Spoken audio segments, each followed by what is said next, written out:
جانے مسائل تو علماء سے پوچھیں، یہ حکم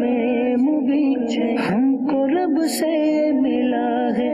چلو پوچھ کیسے جیے زندگی کو، چلو پوچھ لے کس میں رب کی رضا ہے، رب کی رضا ہے۔ الحمدللہ رب العالمین والصلاة والسلام علی سید الانبیاء والمرسلین، اما بعد فاعوذ باللہ من الشیطان الرجیم، بسم اللہ الرحمن الرحیم، الصلاة والسلام علیک یا رسول اللہ وعلی آلک واصحابک یا حبیب اللہ، الصلاة والسلام علیک یا نبی اللہ وعلی آلک واصحابک یا نور اللہ۔ مدنی چینل کے ناظرین، دارالفتاح اہل سنت کے سلسلے میں آپ کو ایک مرتبہ پھر مرحبا کہتے ہیں، اور آج بھی ہم نے ایک موضوع کا انتخاب کیا ہے۔ قربانی کے بعد ہمارے ہاں ملک پاکستان میں عمومی طور پر محرم الحرام شروع ہونے تک کے درمیان کا جو وقفہ ہے، یہ عمومی طور پہ شادیوں کا سیزن ہوتا ہے، اور اس مہینے کے اندر بہت زیادہ شادیوں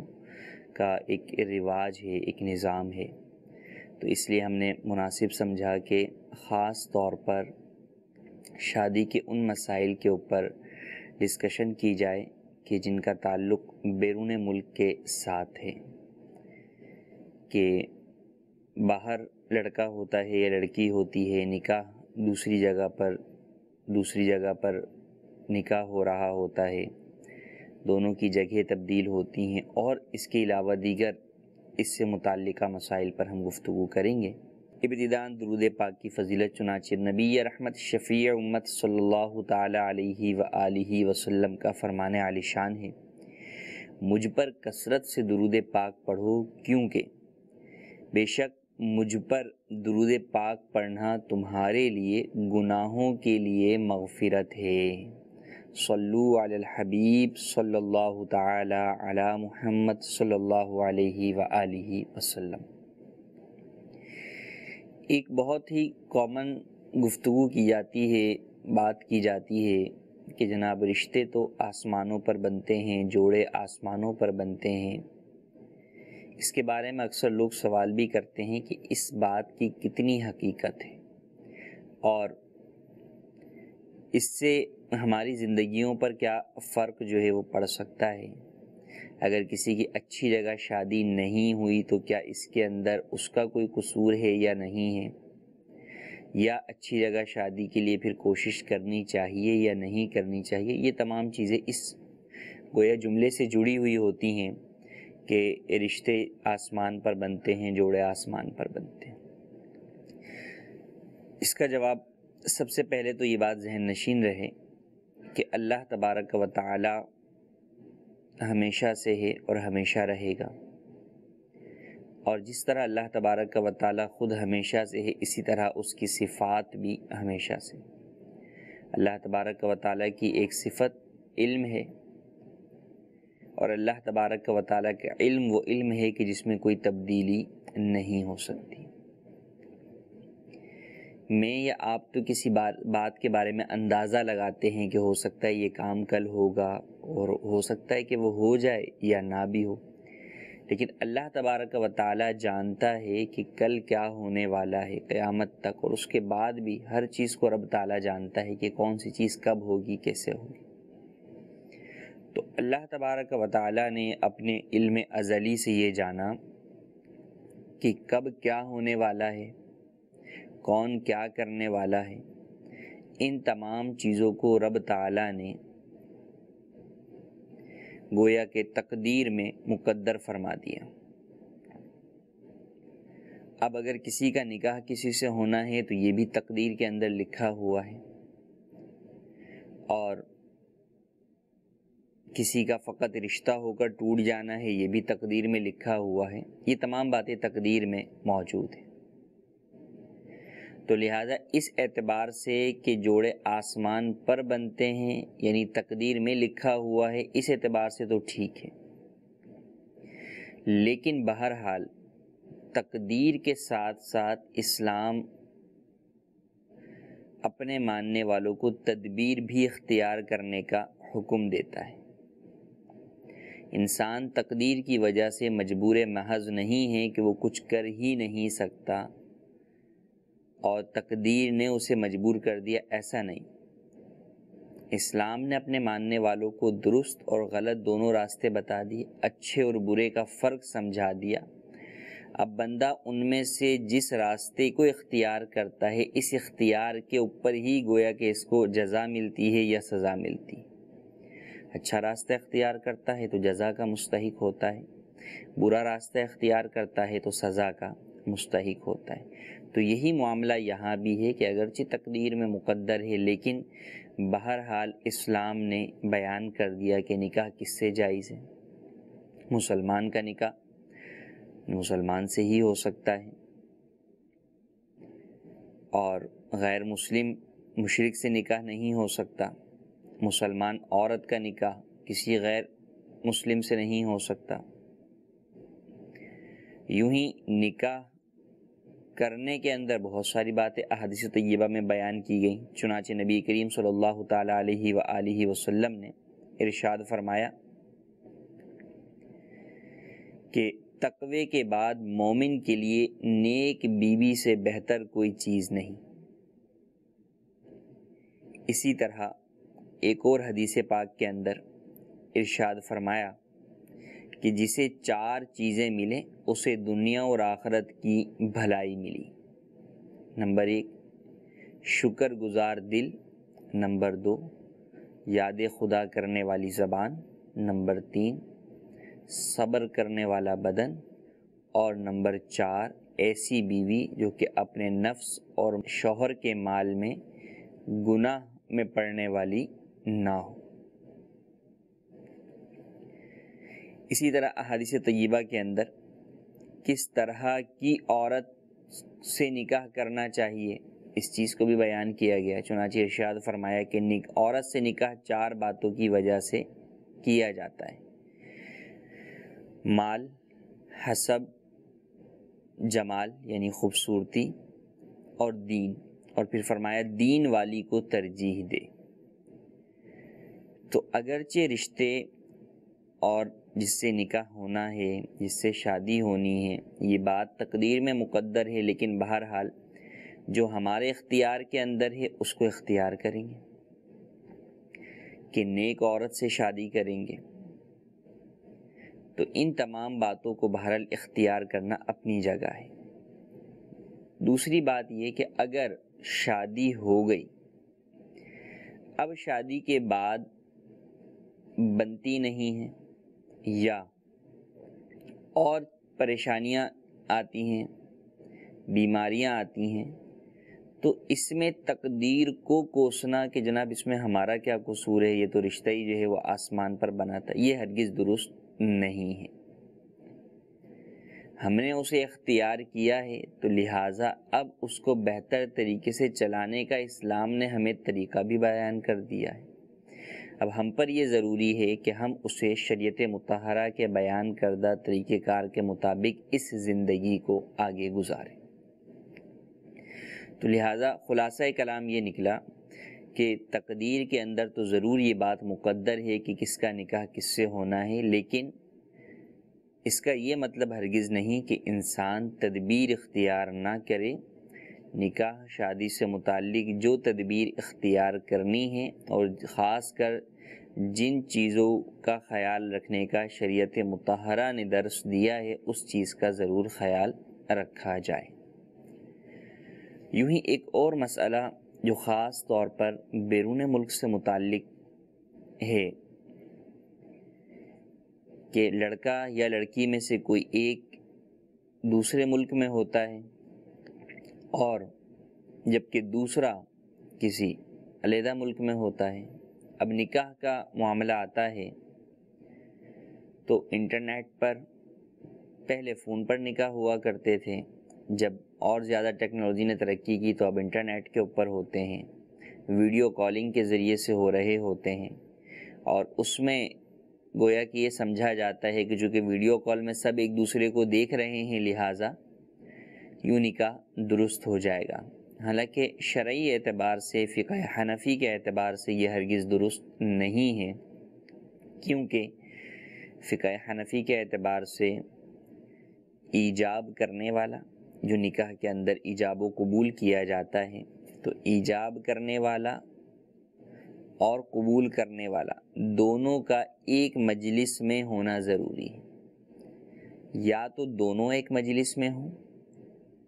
یا دونوں کے وکیل ایک مجلس میں ہوں، یا ایک خود موجود ہو اور دوسرے کا وکیل موجود ہو۔ تو یہ تین صورتیں عمومی طور پر پائی جا سکتی ہیں۔ اگر ایسا نہیں ہے تو پھر نکاح درست نہیں ہوگا۔ ہمارے ہاں نکاح کے اندر لڑکی عمومی طور پر خواتین میں ہوتی ہے، وہ مردوں میں آ کر جہاں پر قاضی صاحب یا مولانا صاحب نکاح پڑھاتے ہیں وہاں پر نہیں آتی، لیکن یہ بات آپ سب کی بھی دیکھی بھالی ہے کہ کوئی ایک شخص جو ہے وہ گواہوں کے ساتھ اندر جاتا ہے اور جا کر لڑکی سے اجازت لے کر آتا ہے، وہ وکیل ہوتا ہے۔ وہ وکیل آ کر جو ہے وہ یا تو خود اجازت دے دیتا ہے قاضی صاحب کو، یا خود ایجاب و قبول کرتا ہے لڑکی کی جانب سے، یا اجازت نہیں دیتا لیکن قاضی صاحب پڑھا دیتے ہیں اس کی موجودگی میں اور وہ اسے درست کر دیتا ہے، اسے جائز کر دیتا ہے۔ تو یہ صورتیں پائی جاتی ہیں کہ دونوں کا یا دونوں کے نمائندوں کا یا کسی ایک کا اصل اور دوسرے کے نمائندے کا اس مجلس میں ہونا ضروری ہے۔ جبکہ جو انٹرنیٹ کے اوپر نکاح کیا جاتا ہے، فون پر کیا جاتا ہے، اس میں یہ شرط مفقود ہوتی ہے، نہیں پائی جاتی، لہٰذا یہ نکاح شرعاً درست نہیں ہے۔ ہاں، اس کا درست طریقہ یہ ہو سکتا ہے کہ مثال کے طور پہ پاکستان میں لڑکی ہے اور لڑکا بیرون ملک ہے، تو لڑکا بیرون ملک سے فون پر پاکستان میں موجود کسی شخص کو اپنا وکیل بنا دے کہ میں نے تمہیں وکیل بنایا کہ تم فلانا بنت فلاں سے میرا نکاح اتنے مہر کے عوض کر دو۔ اب وہ وکیل یہاں مجلس نکاح کے اندر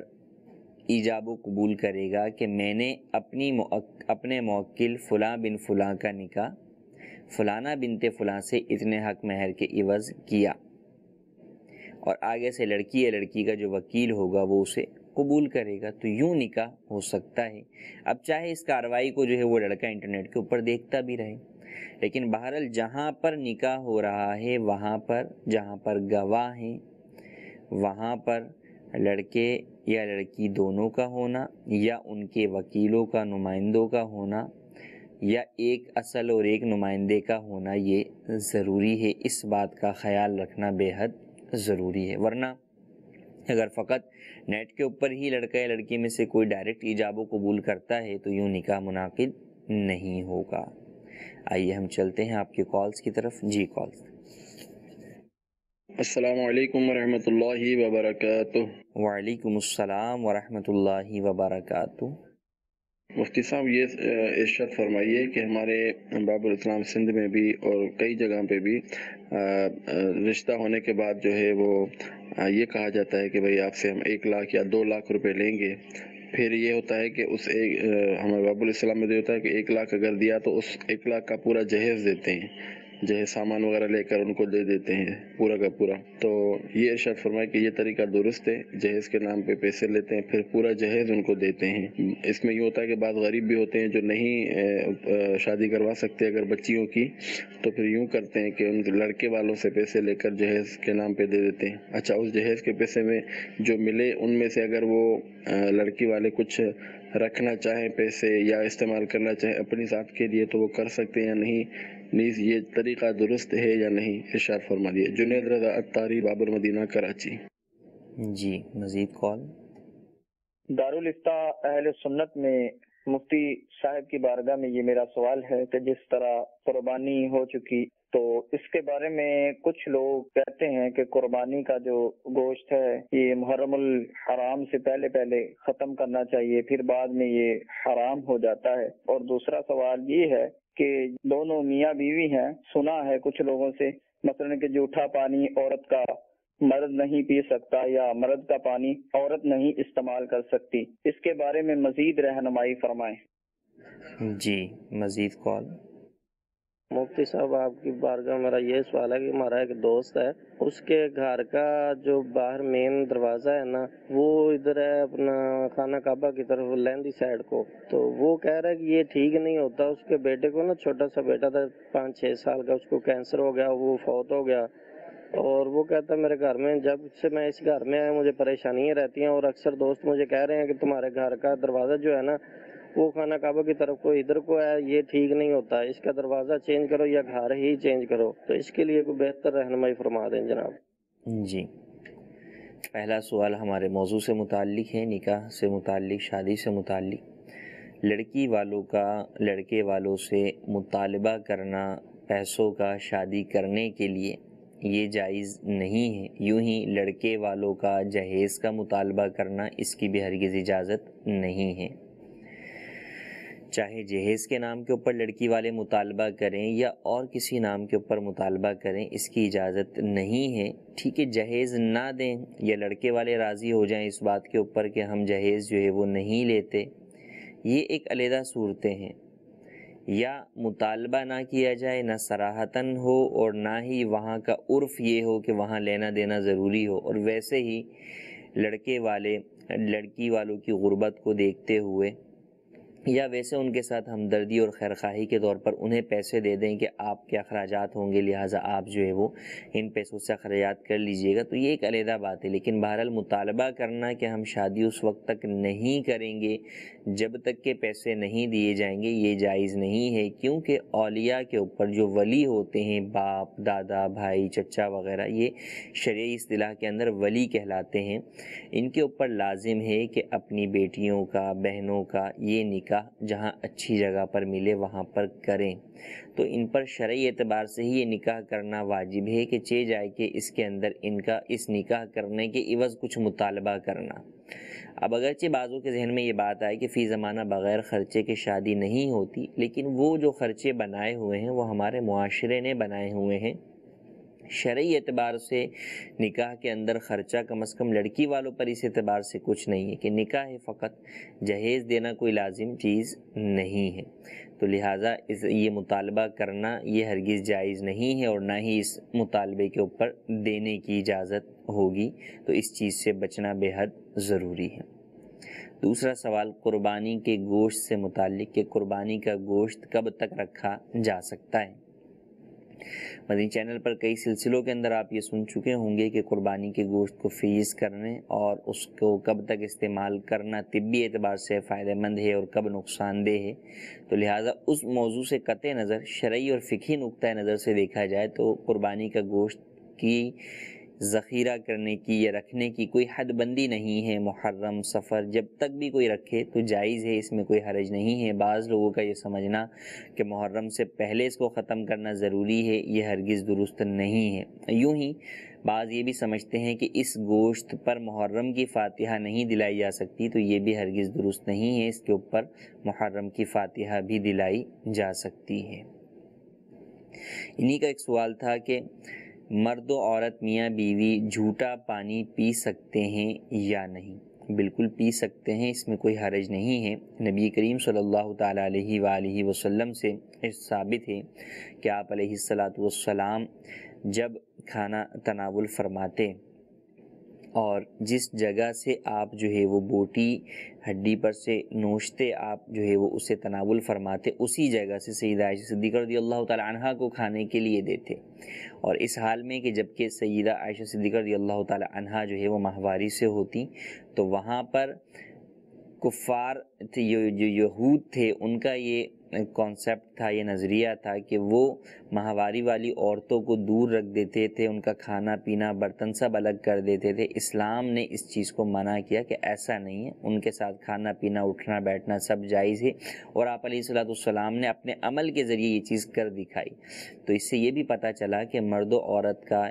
جو میاں بیوی ہیں آپس میں ایک دوسرے کا جھوٹا کھانا یا پانی پینا جائز ہے، اس میں کوئی حرج نہیں ہے۔ ہاں، نامحرم کا یوں آپس میں ایک دوسرے کا جو ہے وہ جھوٹا پانی بطور لذت جو ہے وہ یہ پینا یا پلانا یہ ہرگز جائز نہیں ہے، اس کی ہرگز اجازت نہیں ہے۔ تیسرا سوال یہ ہے کہ ان کے ایک دوست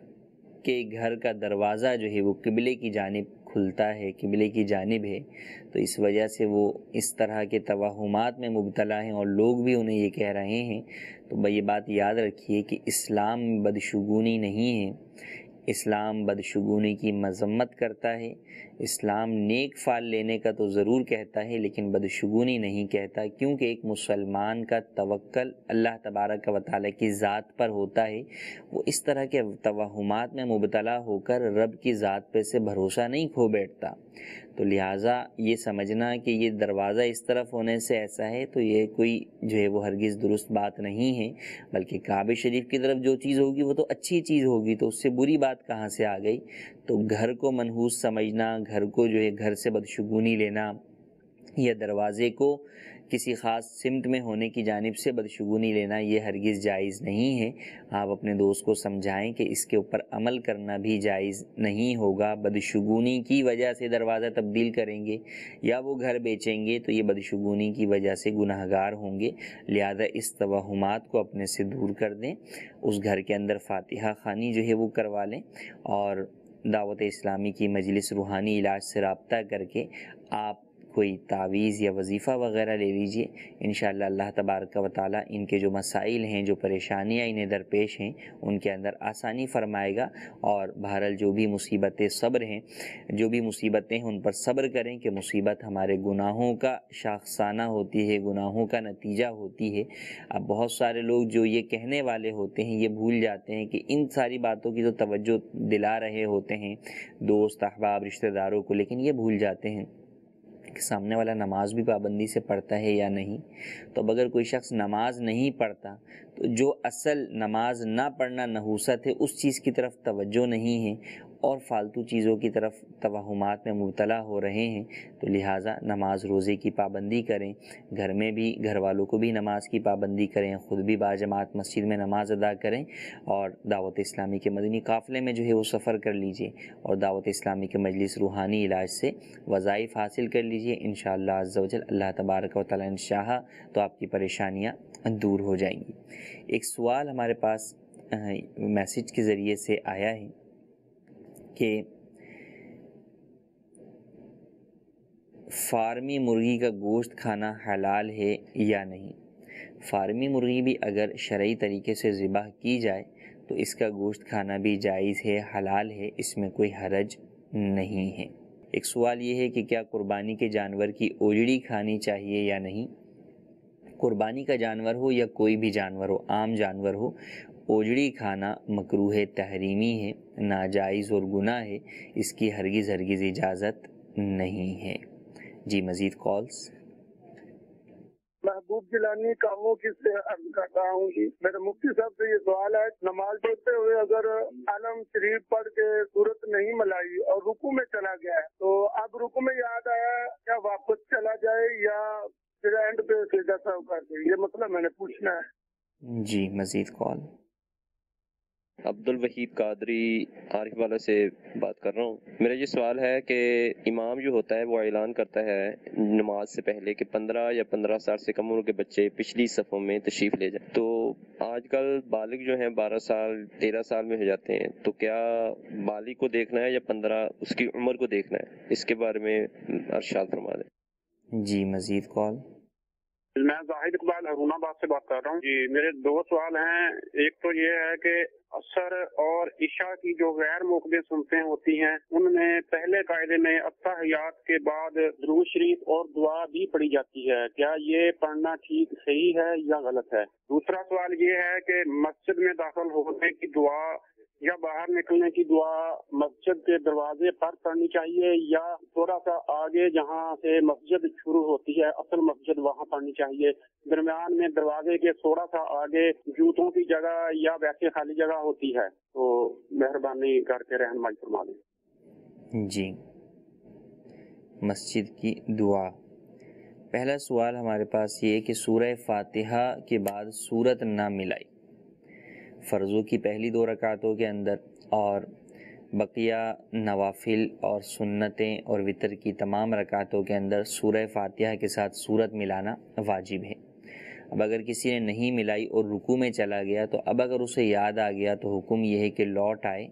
اور سورت ملائے، پھر دوبارہ رکوع کرے اور آخر میں سجدہ سہو کر لے، تو یوں اس کی نماز درست ہو جائے گی۔ اور اگر جو ہے وہ یاد نہیں آیا اور رکوع کے بعد آگے جو ہے وہ چلا گیا تو اب بہرحال آخر میں سجدہ سہو کر لے تو نماز ہو جائے گی۔ دوسرا سوال یہ کہ نماز میں جماعت میں اعلان کیا جاتا ہے کہ 15 سال سے چھوٹے بچے پیچھے چلے جائیں۔ اعلان یوں ہونا چاہیے 15 سال سے چھوٹے نابالغ بچے پیچھے چلے جائیں، تو اس میں بلوغت یا عدم بلوغت کا اعتبار ہے، بالغ ہونے یا نہ ہونے کا اعتبار ہے کہ جو نابالغ ہیں وہ پیچھے جائیں گے۔ اگر کوئی 12 سال کا بالغ ہے تو وہ مردوں کی صف میں ہی کھڑا ہوگا، 13 سال کا بالغ ہے تو مردوں کی صف میں ہی کھڑا ہوگا، کیونکہ لڑکے کے بالغ ہونے کی جو عمر ہے وہ 12 سے 15 سال ہے اسلامی اعتبار سے، جو آپ سالوں کی کاؤنٹنگ کریں گے۔ تو 12 سے 15 سال کے درمیان جب بھی وہ بالغ ہو گیا تو بالغ ہے تو وہ صف میں کھڑا ہو سکتا ہے، پیچھے جو بچوں کی صف بننی ہے وہ نابالغ کی بننی ہے، تو لہٰذا اعلان یوں ہی کیا جائے کہ 15 سال سے چھوٹے نابالغ بچے پیچھے چلے جائیں، جو بالغ ہوں گے وہ پیچھے نہ جائیں، وہ جو ہے وہ مردوں کی صف میں کھڑے ہو سکتے ہیں۔ تیسرا سوال ہمارا یہ کہ سنت غیر مؤکدہ کے اندر قاعدہ اولیٰ کے اندر اتحیات کے ساتھ درود ابراہیمی اور دعا پڑھتے ہیں، کیا یہ درست ہے؟ جی ہاں درست ہے، اور یہی طریقہ ہے کہ سنت غیر مؤکدہ کے قاعدہ اولیٰ کے اندر درود ابراہیمی بھی پڑھا جائے گا اور دعا بھی پڑھی جائے گی، اور پھر کھڑا ہوا جائے گا اور تیسری رکعت کی ابتدا ثنا سے کی جائے گی۔ یہی ان کا ایک اور سوال تھا کہ مسجد کی دعا کب پڑھیں، مسجد کے مین گیٹ سے داخل ہوتے وقت پڑھیں یا آگے داخل ہو کر کچھ حصے کے بعد پڑھیں؟ دیکھیں بعض مساجد تو وہ ہوتی ہیں جو کہ مسجد اور فنائے مسجد پر ہی مشتمل ہوتی ہیں، ان میں جب آپ داخل ہوں گے تو آپ داخل ہوتے وقت ہی جو ہے وہ دعا پڑھ لیجیے۔ بعض مساجد بہت بڑی ہوتی ہیں، وسیع ہوتی ہیں، ان کے ارد گرد کافی گراؤنڈ ہوتا ہے جو کہ فنائے مسجد نہیں ہوتا، خارج مسجد ہوتا ہے، تو وہاں پر جب آپ مسجد یا فنائے مسجد کی حدود تک پہنچیں گے تو اب داخل ہوتے وقت دعا پڑھیں گے مسجد میں داخل ہونے والی۔ ایک سوال ہمارے پاس میسج کے اندر یہ ہے کہ کچھ لوگ نکاح کے دوران لڑکی سے صرف سگنیچر کرواتے ہیں، کیا ایسا کرنا نکاح کے لیے کافی ہے؟ فقط سگنیچر تو کافی نہیں ہے، زبانی طور کے اوپر لڑکی جو ہے وہ لڑکی سے پوچھا جاتا ہے، وہ ایجاب کرتی ہے، عمومی طور پہ تو اس سے پوچھا جاتا ہے، اجازت لی جاتی ہے، ایجاب و قبول تو آگے وکیل کرتا ہے، تو کنواری لڑکی ہے تو اس کا سکوت، اس کا خاموش رہنا بھی اذن ہے، اجازت ہے، اس کو اجازت جو ہے وہ شمار کیا گیا، تو یہ اجازت ہوتی ہے، اور اسی اجازت کی بنیاد پر آگے اس کا نکاح اس کا وکیل خود یا آگے وہ کسی کو وکیل بنا کر لڑکے سے کرتا ہے، تو فقط سگنیچر جو ہے وہ نہیں ہے۔ لیکن اگر فقط سگنیچر بھی ہوا اور پھر بعد میں جو ہے وہ لڑکا لڑکی جو ہے وہ رخصتی ہو گئی اور درمیان میں کوئی ایسا فعل نہیں پایا گیا جو کہ لڑکی کی جانب سے جو کہ نکاح کے رد کرنے پر دلالت کرتا ہو، تو یہ پہلا ہونے والا نکاح فضولی قرار پائے گا، اور بعد میں رخصتی کے بعد لڑکی کے شوہر کے ساتھ جانے کی وجہ سے گویا کہ وہ نکاح فضولی جائز ہو جائے گا، مگر اس میں کافی پھر تفصیل ہے جس کو سمجھنا ضروری ہے۔ تو اگر کہیں ایسا ہوا ہے فقط سگنیچر والا معاملہ تو انہیں چاہیے کہ وہ دارالفتہ اہل سنت میں بالمشافہ ملاقات کر کے اس کے اوپر مکمل شرعی رہنمائی حاصل کر لیں۔ ایک سوال یہ بھی ہمیں میسج کے اندر وصول ہوا ہے کہ دودھ کے کن رشتوں سے نکاح جائز نہیں ہے؟ حدیث پاک ہے کہ جو رشتے نسب سے حرام ہوتے ہیں وہی دودھ کی وجہ سے بھی حرام ہوتے ہیں، تو دودھ شریک بھائی ہے، دودھ شریک بہن ہے، دودھ شریک باپ ہے، تو جو نسب کی وجہ سے رشتے حرام ہوتے ہیں وہی تمام رشتے دودھ کی وجہ سے بھی حرام ہوتے ہیں، اس بات کا خاص خیال رکھنا ضروری ہے۔ تو اگر دودھ کے رشتوں کا کوئی معاملہ ہے تو اس کے اوپر شرعی رہنمائی مکمل پہلے حاصل کر لی جائے، پھر ہی نکاح کی کوئی صورت اختیار کی جائے۔ جی مزید کال بتائیں۔ مفتی صاحب میرا یہ سوال ہے کہ شادی میں دلہن قیمتی کپڑے لیتی ہے، تقریباً 16-20 ہزار کے ایسے کپڑے ایک جوڑا خریدتی ہے، تو اس کے بارے میں شرعی حکم بتا دیں، اور یہ بھی بتا دیں کہ یہ اسراف میں شمار ہے یا نہیں ہے، اور یہ ایک ہی دن پہنتی ہے شادی کے دن، پھر اس کے علاوہ پہنتی نہیں ہے۔ جی مزید کال۔ حضور عرض کرنا تھا، کیا گواہ وکیل بن سکتا ہے؟ یعنی 2 گواہ ہوں، ان میں سے ایک لڑکی کا وکیل بن جائے، اور نکاح کے لیے کتنے لوگوں کا ہونا لازمی ہے، اور کیا لڑکا یا لڑکی خود حجاب و قبول کروا سکتے ہیں؟ جی مزید کال۔ دارالفتاح میں میرا سوال مفتی صاحب سے یہ تھا کہ کیا کوئی بندہ مسافر ہو اس پر کثرت نماز پڑھنا لازمی ہے یا وہ پوری نماز پڑھ سکتا ہے؟ جی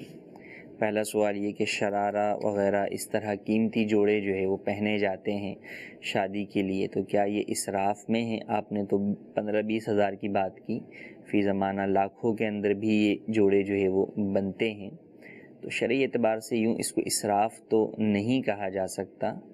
ایک مقصد کے لیے جو ہے وہ اس کو بنوایا یا سلوایا جاتا ہے۔ ہاں یہ کہ اب اس کے بعد اس کو ضائع کر دینا وہ ضرور اسراف ہوگا، تو اسے ضائع نہ کیا جائے۔ بسا اوقات خواتین بعد میں دیگر فنکشنز کے اندر بھی جو ہے وہ پہنتی ہیں، یا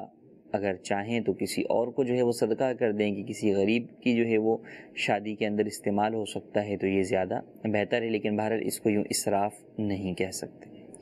دوسرا سوال یہ تھا کہ کیا وکیل ہی، لڑکی کا وکیل ہی گواہ بن سکتا ہے؟ سب سے پہلے تو دیکھیں یہ بات جاننا ضروری ہے کہ کچھ ہے قانونی اعتبار سے آپ کا گواہ کو متعین کرنا کہ یہ گواہ ہے، اسی کا آپ نام نکاح نامے کے اندر جو ہے وہ لکھتے ہیں، یہ تو ہے قانونی اعتبار سے۔ شرعی اعتبار سے جتنے افراد اس مجلس نکاح میں موجود ہیں اور وہ ایجاب و قبول کی آواز کو سن رہے ہیں، سمجھ رہے ہیں، وہ سارے گواہ ہیں۔ تو اب اگر لڑکا خود ہے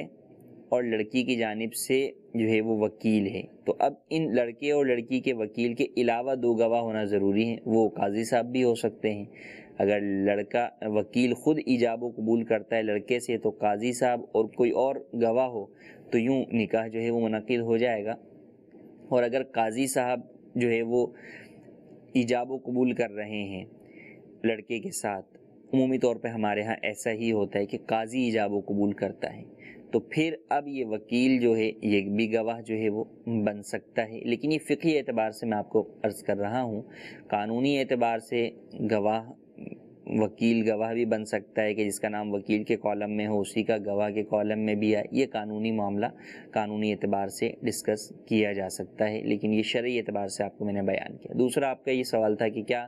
لڑکا لڑکی خود بھی ایجاب و قبول کر سکتے ہیں؟ جی ہاں، 2 گواہوں کی موجودگی کے اندر لڑکا لڑکی خود بھی ایجاب و قبول کر سکتے ہیں، یوں بھی نکاح منعقد ہو جائے گا۔ احتیاطاً جو تجدید نکاح کیا جاتا ہے، یا احتیاطاً نہیں وجوبی تجدید نکاح ہوا، تو اب اگر جو ہے وہ میاں بیوی جن کی شادی پہلے ہو چکی ہے تجدید نکاح کر رہے ہیں، اپنے جو ہے وہ گھر کے ہی افراد کے درمیان ایک مرد ہو، 2 مرد ہوں، یا 1 مرد ہو 2 عورتیں ہوں، ان کی موجودگی میں خود بھی کہتے ہیں کہ میں نے جو ہے وہ لڑکا کہے کہ میں نے تم سے نکاح کیا اور لڑکی کہے میں نے قبول کیا، تو یوں بھی نکاح درست ہو جائے گا۔ تیسرا سوال ہمارا یہ تھا کہ کیا مسافر پر قصر نماز پڑھنا لازم ہے یا اسے اختیار ہے کہ پڑھے اور جو فضیلت کے لیے چاہے تو پوری پڑھ لے؟ تو جی ہاں، ایسا ہی ہے کہ مسافر پر قصر پڑھنا لازم ہے، یا اختیار نہیں ہے کہ پڑھے تو ٹھیک ہے، نہیں پڑھے تو زیادہ رکعتیں پڑھے گا تو زیادہ ثواب ملے گا، ایسا نہیں ہے، بلکہ یہاں پر اس کو 2 رکعت پڑھنا ہی لازم ہے۔ قصر نماز کے اندر سنتیں اور نوافل ہیں وہ پوری پڑھے گا تو ان کو پڑھ کر پوری فضیلت جو ہے جو حاصل کرنا چاہتا ہے وہ بالکل کرے، یہاں پر اس کی کوئی فضیلت میں کمی نہیں ہوگی، بلکہ اگر یہ 4 پڑھے گا تو گناہ گار ہوگا، کیونکہ شریعت مطہرہ نے اس پر یہاں پر لازم کیا ہے کہ یہ 2 رکعت نماز ادا کرے جن نمازوں کے اندر قصر ہے، ظہر، عصر اور عشاء کے اندر۔ تو فرضوں میں بہرحال قصر کرنا مسافر کے اوپر لازم ہی ہے، مسافر کو اختیار نہیں ہے کہ قصر کرے یا پوری پڑھے، بلکہ لازم ہے کہ قصر ہی کرنی ہوگی۔ ایک سوال یہ ہے کہ کیا امامہ شریف پہن کر واش روم میں جا سکتے ہیں؟ جی ہاں، امامہ شریف پہن کر بھی واش روم میں جا سکتے ہیں، بلکہ اگر کوئی اور چیز نہیں ہے تو ننگے سر واش روم جانا یہ آداب کے خلاف ہے، تو لہٰذا امامہ شریف پہن کر بھی واش روم جایا جا سکتا ہے۔ ایک سوال یہ ہے کہ گھر میں کبوتر رکھنے سے اچھے اثرات ہوتے ہیں یا نہیں؟ اچھے اثرات ہوتے ہیں یا نہیں، لیکن جو گھر میں کبوتر رکھ کر جو کبوتر بازی جو لوگ کرتے ہیں یہ بہرحال جائز نہیں ہے کہ اس کے اندر سیٹی بھی مارتے ہیں، ان کو کوئی چیز بھی کھینچ کر مارتے ہیں، پھر گھنٹوں ان بیچاروں کو جانداروں کو اڑا کے رکھتے ہیں، دانہ پانی کھانے نہیں دیتے، پھر دیگر غیر برابر میں پڑوس کے جو گھر ہوتے ہیں ان کی بے پردگی بھی ہوتی ہے، تو اس اعتبار سے کبوتر بازی جائز نہیں ہے۔ باقی کبوتر رکھنے سے اچھے اثرات ہوتے ہیں یعنی اس بارے میں ہمیں علم نہیں ہے۔ ہاں، سفید مرغ کے بارے میں آیا کہ سفید مرغ رکھنا یہ اچھا ہے۔ ایک سوال یہ ہے کہ قربانی کے گوشت میں کتنے عرصے تک کھایا جا سکتا ہے؟ قربانی کے گوشت کا جیسے ہم نے بیان کیا کہ اس میں کوئی حد بندی نہیں ہے، شرعی اعتبار سے آپ کبھی بھی کھا سکتے ہیں، اس میں کوئی حد بندی لازم نہیں ہے۔ جی مزید کال دیجیے۔ حساب سے میرا یہ سوال ہے کہ تحیت الوضو، تحیت المسجد فجر کے اذان کے بعد اور عصر اذان کے بعد کیا وہ نوافل پڑھ سکتے ہیں یا نہیں؟ جی مزید کال۔ جی میں محمد راز گلشن عزیز کراچی سے بات کر رہا ہوں۔ میرا سوال یہ ہے کہ مسجد میں فرض نماز کے بعد بعض اوقات بندے کوئی کھڑا ہو کے کہ میں بہت مجبور ہوں علاج کے لیے اور کسی مسئلے کے لیے، پریشانی کے لیے، کچھ میری مدد کریں، تو تمام مقتدین کی جو توجہ ہے ان کی طرف بڑھ جاتی ہے، تو امام صاحب یا اور کوئی مسجد کا بندہ ان کو کہتا ہے کہ آپ باہر گیٹ پہ چلے جائیں تو وہاں آپ کی مدد کی جائے گی، کیا یہ کہنا صحیح ہے یا اس کے بارے شریعت کا کیا حکم ہے؟ جی مزید کال۔ مفتی صاحب کے بارگاہ میں میرا یہ سوال ہے کہ شادی کرنا کون سے مہینے میں افضل ہے؟ جی پہلا سوال یہ کہ تحیت الوضو اور تحیت المسجد نماز فجر کا وقت شروع ہونے کے بعد پڑھ سکتے ہیں۔ ان نفل نماز کے لیے مکروہ وقت ہے کہ فجر کا وقت شروع ہونے کے بعد کوئی بھی نفل نماز نہیں پڑھ سکتے، البتہ وضو کیا ہے، مسجد میں آئے ہیں تو اب سنت فجر پڑھ لیں تو یہ کفایت کر جائے گی تحیت الوضو اور تحیت المسجد کو۔ دوسرا سوال ہے کہ مسجد کے اندر لوگ سوال کرتے ہیں۔ سب سے پہلی بات تو یہ کہ مسجد کے اندر اپنی ذات کے لیے یوں سوال کرنا ہی منع ہے، اس کی اجازت نہیں ہے، اور ایسے سائل کو، ایسے مانگنے والے کو دینے سے بھی منع کیا گیا۔ بسا اوقات جب کوئی اس طریقے سے شخص اٹھتا ہے تو کئی جگہوں سے آواز اٹھتی ہے اور ایک مسجد میں شور کا سما پیدا ہو جاتا ہے، تو یہ طریقہ ہرگز اختیار نہ کیا جائے۔ ہاں امام صاحب جو ہے وہ کہہ دیں کہ آپ مسجد کے اندر سوال نہ کریں بلکہ مسجد سے باہر جا کر جو ہے وہ آپ بیٹھ جائیں نماز کے بعد، تو جنہوں نے مدد کرنی ہوگی وہ آپ کی مدد کر دیں گے۔ مسجد کے اندر یوں سوال کرنا اپنی ذات کے لیے جائز نہیں ہے، تو امام صاحب یوں مسئلہ بیان کر دیں، بقیہ چاروں طرف سے مختلف افراد کا اسے کہنا یا جھڑکنا یہ ہرگز درست نہیں ہے۔ تیسرا سوال یہ کہ شادی کس مہینے میں افضل ہے؟ کسی بھی مہینے میں شادی کر سکتے ہیں، اس میں کسی خاص مہینے کے حوالے سے فضیلت نہیں آئی، تو لہذا شادی کسی بھی مہینے میں کر سکتے ہیں، حتیٰ کہ محرم اور سفر میں بھی کر سکتے ہیں۔ جو بعض لوگوں میں یہ معروف ہے کہ محرم سفر میں شادی نہیں کرنی چاہیے، یہ غلط ہے، محرم اور سفر میں بھی شادی کی جا سکتی ہے، شرعاً اس میں کوئی حرج نہیں ہے۔ اللہ تبارک و تعالی سے دعا ہے جو سنا اسے یاد رکھنے، اس پر عمل کرنے، اسی دوسروں تک پہنچانے کی سعادت نصیب فرمائے۔ صلو علی الحبیب صلی اللہ تعالی علی محمد صلی اللہ علیہ وسلم۔ نہ جانے مسائل تو علماء سے پوچھیں، یہ حکم مبین ہم کو رب سے ملا ہے، چلو پوچھ کیسے جیے زندگی کو، چلو پوچھ لے کس میں رب کی رضا ہے، رب کی رضا ہے۔